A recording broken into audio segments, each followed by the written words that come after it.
This is going to be an unpleasant trip down memory lane as we are going to be talking about some Mets signings over the past 10 years that caused us pain. I made a video similar to this about the best Mets free agents value-wise over the past 10 years, so now we get to talk about the worst value. Once again, I will be choosing one free agent from each season from 2015 up to 2025. The criteria is what were the expectations of the player when the Mets signed him and what was the contract that they signed him to. I used the Fangraphs formula again that shows what should the player have been paid based off the season that they had. If you enjoyed this video, make sure to hit the like button out of the ballpark.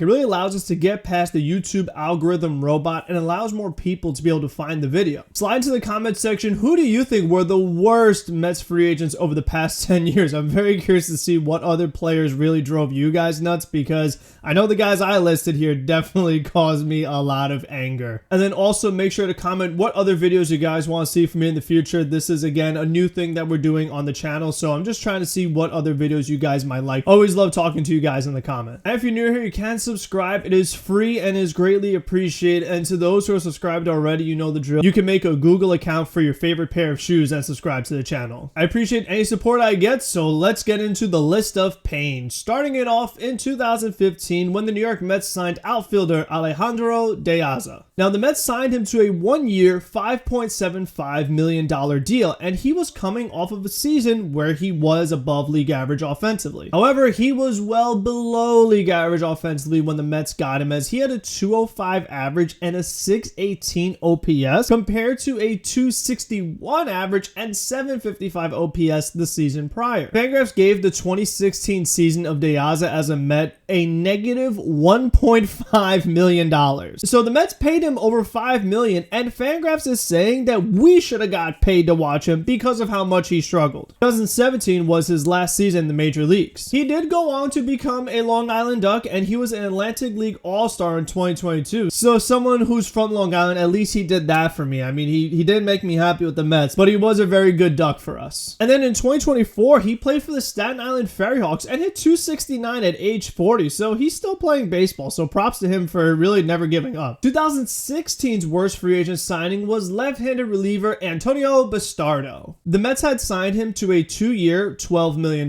deal. He had an ERA of 4.74 with the Mets after he had a 2.98 ERA the year before he became a Met. The Mets traded him in the first season of that 2-year deal to the Pittsburgh Pirates for former Met John Neese, who when he came to the Mets pitched to an 11.45 ERA. So Bastardo just did not help at all. We had him and he wasn't good. Then we traded him because we're like, oh, he's not good, let's go get somebody else. And then the guy we get was even worse. So, I mean, you just can't make it up with some of these signings the Mets made. And Bastardo's value for the entirety of the season, so this was with the Mets and the Pirates, was still negative $1.4 million. 2017 is another relief pitcher, this time right-hander Anthony Swarzak. He was another one the Mets signed to a 2-year deal, this time for $14 million. He missed the first 2 months of the season with an oblique injury, and when he did pitch, he wasn't good, as he had a 6.15 ERA for the Mets in 2018. And then as usual with these players, he had a 2.33 ERA the season before he was with the Mets. And this is why the Mets don't do as many 2-year deals with bullpen as they used to do back then. Luckily for the Mets, they also did not have to deal with both years of this contract. He was part of the trade for Edwin Diaz and Robinson Cano, which we all know. And his season value for the Mets ended up being negative $3.2 million after it was $17.5 million the year before. So that's where we talk about the expectation part, is that if one guy is bad and we expect him to be bad, fine.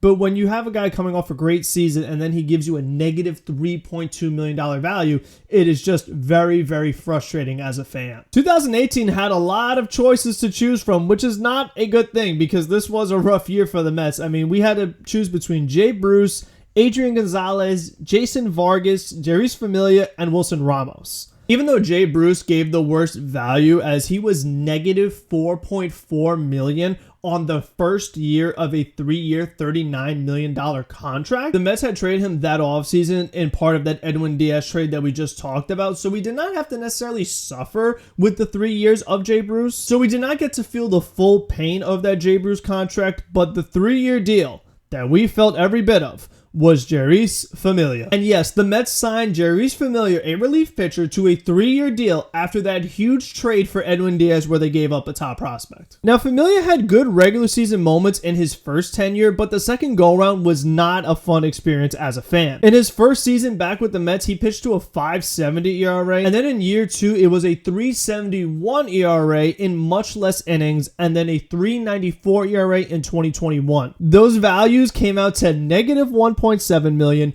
negative 0.9 million, and 0.3 million. And he is currently trying to make a comeback since he did not pitch in the majors in 2024, so we'll see if another team ends up signing him, but I guarantee it will not be another 3-year deal. Now, 2019 was a very easy choice as we have Jed Lowrie, who the Mets signed to a 2-year, $20 million contract. He began the season on the injured list with a knee sprain. He made 7 pinch hit at-bats that season and had no hits and 1 walk. He never even played the field for the team when he was brought in to be a utility piece. And speaking of utility, I just made a video a few days ago talking about some of the different utility options the Mets can consider this season. He then requested to have knee surgery, but the Mets denied it and said they would void the contract if he went through with it. And then he did not appear in any games in the shortened 2020 season. This might go down as just one of the worst free agent signings in Mets history. Even though we're talking about the last 10 years in value, just in general, this might go down as one of the very worst. Fangraphs had his value for the 2019 season at negative 1.1 million,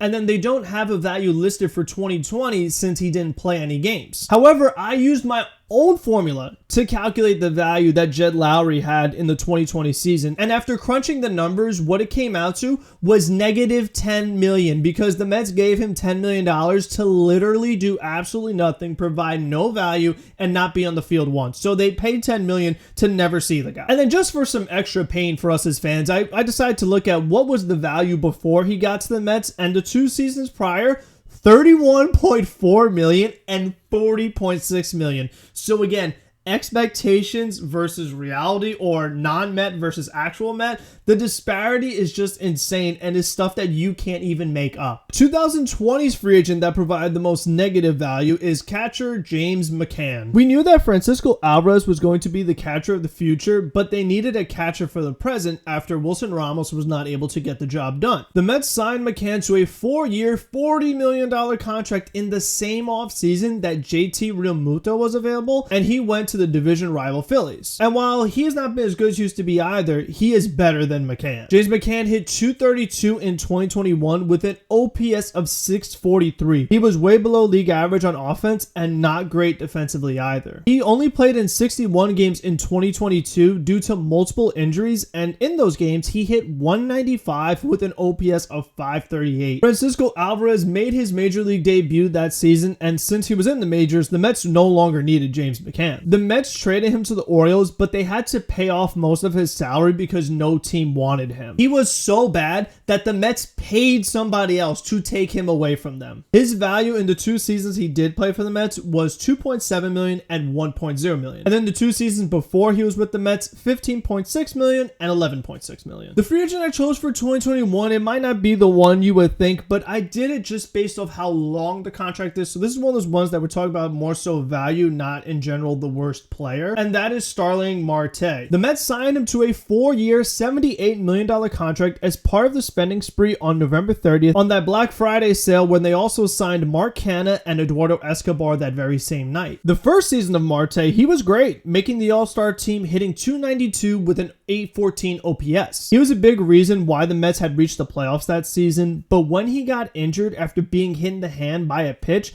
the offense was not the same, and it's one of the reasons why they ended up not winning the division and were not able to capitalize after the really good regular season they were having. His value for that season was $27.9 million, which was good value, even though he had $41.4 million value the year before. His second year, he was not nearly as good, as he finished with a negative $2.3 million value. This past season, he spent plenty of time on the injury list and was just alright this season, leading to a value of $5 million, which is not what you want to see from someone getting paid as much as Marte is. I mean, he's getting paid nearly $20 million a year. So if you're paying the guy $20 million, he's giving you a value of $5 million. That is negative 15. That is not good value at all when you're talking about expectation. And now this year, he's in the last year of his deal, and the Mets have already tried to trade him, but so far, no one has taken him. And if the Mets are going to trade him, they're probably going to have to pay a majority of that salary, very similar to what they had to do with James McCann. So you kind of already know that this season, most likely, he will once again have negative value, that he will not be able to be anywhere close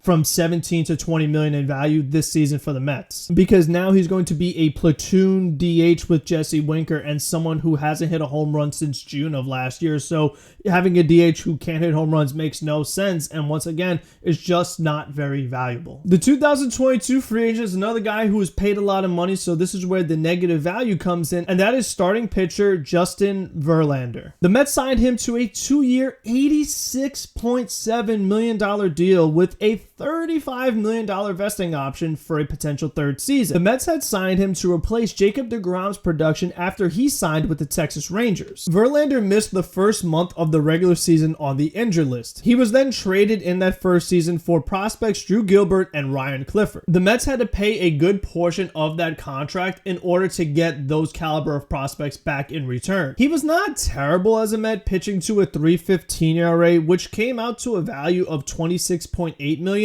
However, when you're paying the guy $43.3 million, 26 is just not enough. And then the year before he joined the Mets, he won the Cy Young Award and provided a value of $48.5 million. So while you're saying, so how could you expect someone to have a better value of $43 million? Well, he just did by winning the Cy Young. That's why the Mets paid him that much money, and he was not that caliber anymore. And the Mets have gotten fortunate that after they traded Justin Verlander, he continued to be on the injured list so frequently that he did not get that third year, where the Mets would have been